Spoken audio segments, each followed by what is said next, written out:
Hello students, in this video lecture I will explain this example.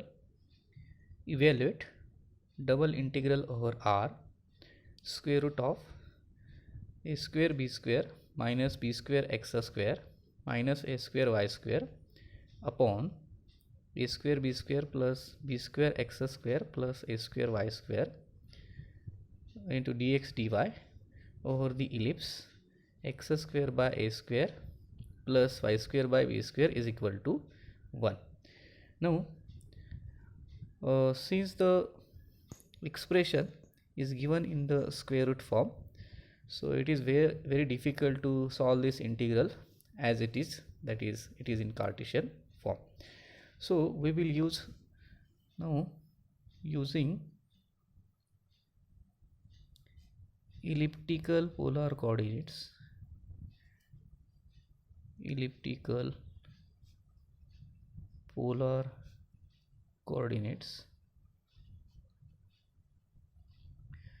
Now what are these coordinates?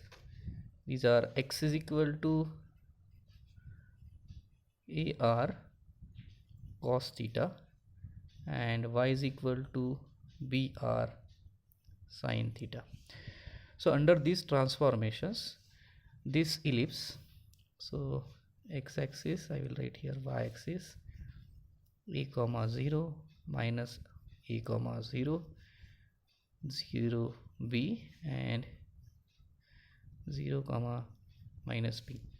So this region, let us say a is greater than b. There is no harm in saying in this case a is greater than b. So under this transformation, x is equal to ar cos theta and y is equal to br sin theta. This elliptical region, it will map into this circular region. Okay, x-axis here, y-axis I will write here y-axis, and this is circle r square is equal to 1, that is x square plus y square is equal to 1. Now under these transformations, this elliptical region, it will be mapped into circular region. Why? Because since we are saying x is equal to ar cos theta, so what is x square by a square? It is r square cos square theta. And what is y square by b square? It is r square sin square theta. So therefore x square by a square plus y square by b square is equal to r square, and which is given as 1. So therefore we can say that r square is equal to 1. So let us consider given integral as I. So I is equal to double integral over region R in square root a square b square minus b square x square minus a square y square upon a square b square plus b square x square plus a square y square into dx dy. So we have used this transformation, which are x is equal to ar cos theta and y is equal to br sin theta. So let us simplify this expression, which is given in square root. So under these transformations, this expression which is given in square root, a square b square minus b square x square minus a square y square upon a square b square plus b square x square plus a square y square is equal to, now what is x? X is here ar cos theta and y is br sin theta. So under this transformation, it will become minus b square.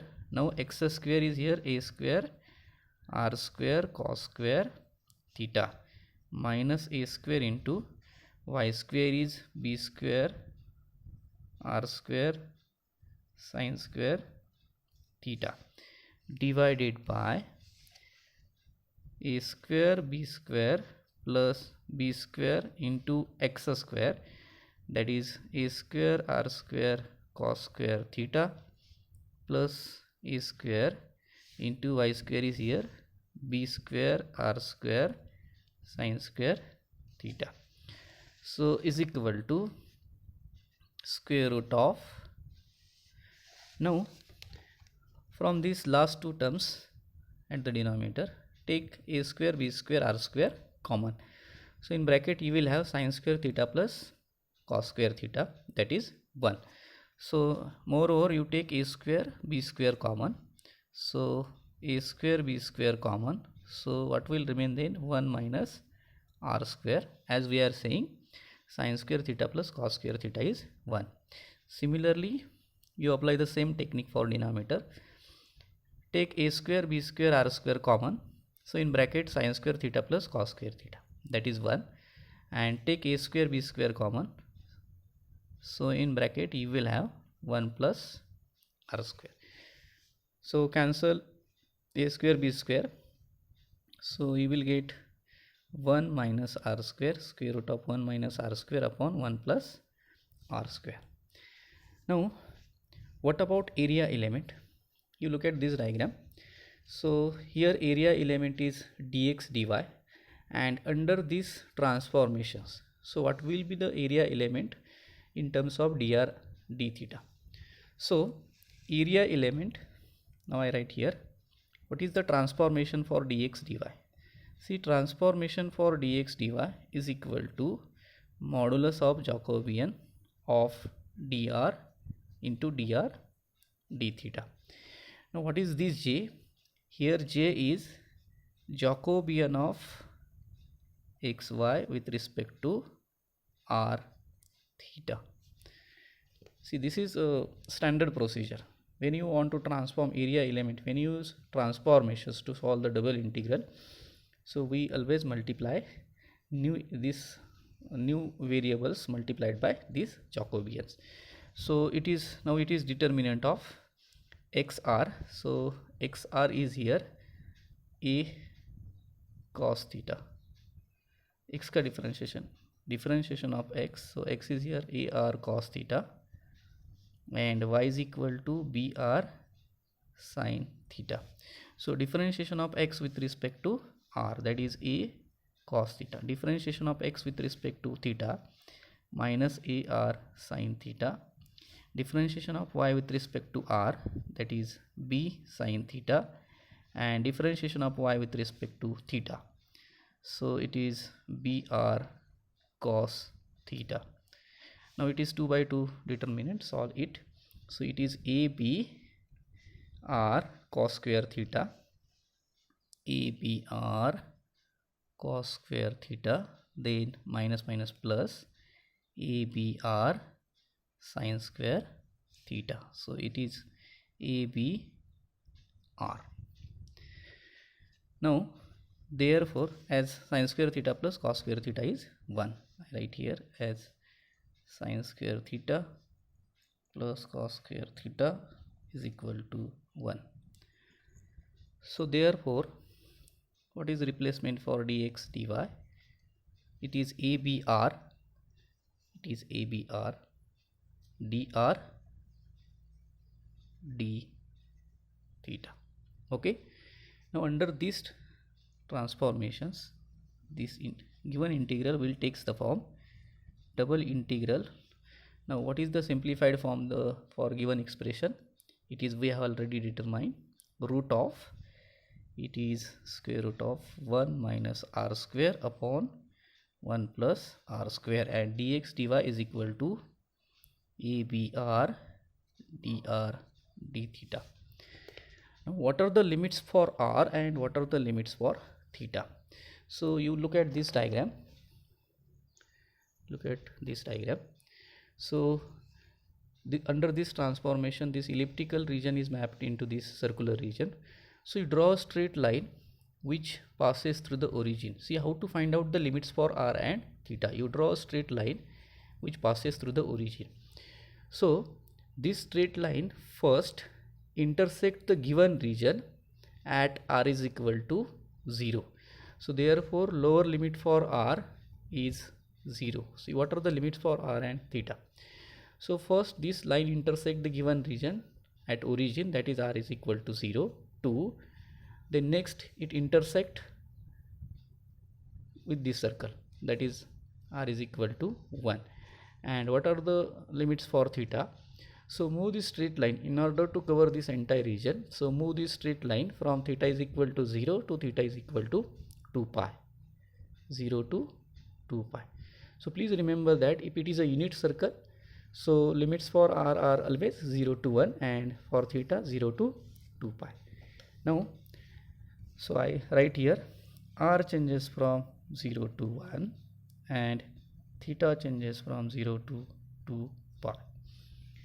Now here limits of theta and limits of r, they are constant, and therefore I can write this integral in separate form. So multiplication of single integrals. Here AB is constant, so bring it outside, multiplied by, now theta runs from 0 to 2 pi and there is no function of theta, so multiplied by integration of d theta multiplied by r changes from 0 to 1 square root of 1 minus r square upon 1 plus r square into r dr. Now the first integral is easier one, as integration of d theta is theta, so upper limit minus lower limit, so it is simply 2 pi. So 2 pi ab into, let us say call this integral as I1. So let us focus on this I1, how to solve this I1. So therefore I1 is equal to r changes from 0 to 1 root of 1 minus r square upon 1 plus r square r dr. Now multiplied and divide by square root of 1 minus r square. So what will happen? Now I write here simply 0 to 1 because it is explicitly mentioned that integration is carried out with respect to r. So integral 0 to 1, now multiplied and divide by square root of 1 minus r square. So what will be the numerator? 1 minus r square. And what about denominator? It is in the form of a square minus b square. So it is 1 minus r raised to power 4 into r dr. Now put r square is equal to sine t. So under this transformation, this integral will take the form, when r is equal to 0, sine t is 0, that is t is equal to 0. When r is equal to 1, sine t is 1. So therefore t is pi by 2. Sine t is equal to 1, so therefore t is pi by 2. Now 1 minus r square. So 1 minus r square, that is 1 minus sine t upon square root of 1 minus r raised to 4. So r raised to 4 means sine square t. So square root of 1 minus sine square t, that is square root of cos square t. So outside the square root it is cos t into r dr. So differentiation of r square is 2r dr is equal to cos t dt. So 2r dr, so r dr is equal to cos t divided by 2 into dt. Now cancel this cos t, so is equal to 1 by 2. Now cancel this cos t from numerator and denominator. What is integration of 1 minus sine t? So it is t plus cos t limits 0 to pi by 2. So is equal to 1 by 2. Now upper limit, for upper limit it is pi by 2. What is cos pi by 2? Cos pi by 2 is 0. So pi by 2 minus lower limit. So t is 0 and cos 0 is 1. So it is 1 by 2 into bracket pi by 2 minus 1. Now replace this value over here. So therefore I is equal to 2 pi ab into I1, that is 1 by 2 into bracket pi by 2 minus 1. Now cancel these two. So answer is here pi ab into bracket pi by 2 minus 1. So this is the value of required integral. So thank you for watching this video.